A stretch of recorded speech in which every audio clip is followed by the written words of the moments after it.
Welcome! Today we're going to learn how to connect your Brother MFC-J5845DW to a mobile device using Wi-Fi Direct.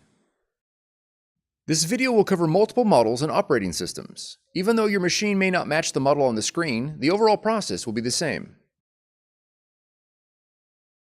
Wi-Fi Direct is a secure wireless interface that allows you to connect your Brother machine to a mobile device without using a router.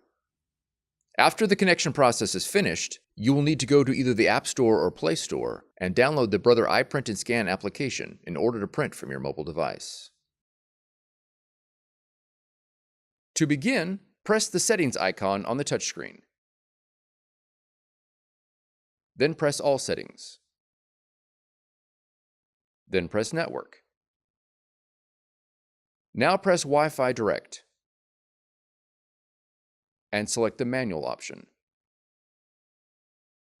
The network name and password for the direct connection will display for 2 minutes. On your mobile device, check for available connections. Select the network displayed on your Brother machine. When prompted, enter the network password displayed on your Brother machine into your phone. You are now connected with Wireless Direct. For more tutorials, FAQs, and videos, visit us at www.brother-usa.com. If you found this video helpful, be sure to subscribe. Thank you for choosing Brother.